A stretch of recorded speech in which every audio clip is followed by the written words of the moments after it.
Let's listen to an expert doctor, Dr. Sandeep A. Bharude, DM Cardiologist, Heart Plus Hospital, Jalgaon, for hypertension in young population along with coronary artery disease and higher heart rate. Can be sure of happy heart? Doctor, हम hypertension को कैसे परिभाषित करते हैं और हमें कब ये निष्कर्ष निकालना चाहिए कि व्यक्ति को हाइपरटेंशन है? हाय, मैं हूँ doctor Sandeep Bharude, DNB international cardiologist और heart transplant cardiologist at Heart Plus hospital, Jalgaon और भुसावल। हाइपरटेंशन मतलब ब्लड प्रेशर की बीमारी। ये हमें डिफाइन यही से होता है कि जब भी हम रैंडमली मतलब कभी भी बीपी लेते हैं, अगर वो 140 के ऊपर जाता है तो उसे हम हाइपरटेंशन कहते हैं। बट आप अगर एक्सरसाइज कर रहे हैं या कुछ भाग रहे हैं और बीपी थोड़ा बढ़ा हुआ है तो उसे हाइपरटेंशन नहीं कहते। जब आप रेस्टिंग पोजीशन 10 मिनट रुक के आराम करके जब बीपी लेंगे और वो जब बढ़ा होगा तभी हम हाइपरटेंशन कहते हैं।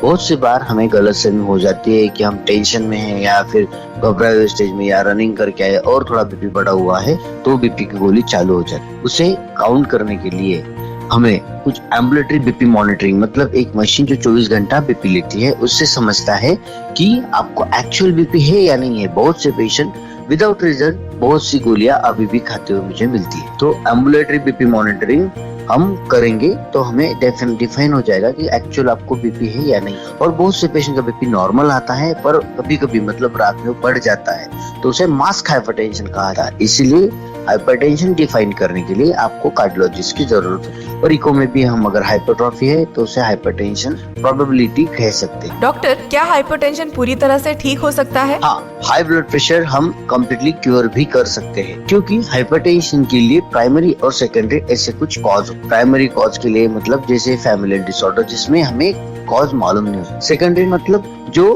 कोई बीमारी के साथ आता है तो अगर हम वो बीमारी ठीक करें जैसे स्नोरिंग है, थायराइड है या फिर अदर हार्मोनल इश्यूज है, ट्यूमर्स है, उसके साथ अगर ये आता है, हाई कोलेस्ट्रॉल है, हाइपरटेंशन अगर इसके साथ आता है और हम अगर उसे ट्रीट कर पाए, ओबेसिटी है तो हाइपरटेंशन कंट्रोल होता है। सेकेंडली अगर आप रेगुलर एक्सरसाइज करते हैं, वेट लॉस करते हैं और थोड़ा केयर करते हैं तो आपको हाइपरटेंशन कम करने के बहुत से चांसेस होते हैं। अगर आप रेगुलर एक्सरसाइज और अच्छे से अगर टैबलेट लेना चालू करें और धीरे धीरे उसके डोज टैपर कर जाए तो बॉडी उसमें अडेप्ट होके हम बीपी कंट्रोल या फिर बहुत से पेशेंट में गोलियां बंद भी हो सकती है। डॉक्टर, क्या हाल ही में युवा रोगियों में हाइपरटेंशन और दिल के दौरों की घटनाओं में वृद्धि हुई है? यदि हाँ तो इसका कारण क्या हो सकता है? अभी हमें सब मालूम पड़ रहा है कि रिसेंट टाइम में हार्ट अटैक जो पहले 55 या 60 में आता था वो अभी 25 और 30 से चालू हो गया है। उसके लिए सबसे बड़ा कारण अगर मैं मानता हूँ तो वो है स्मोकिंग।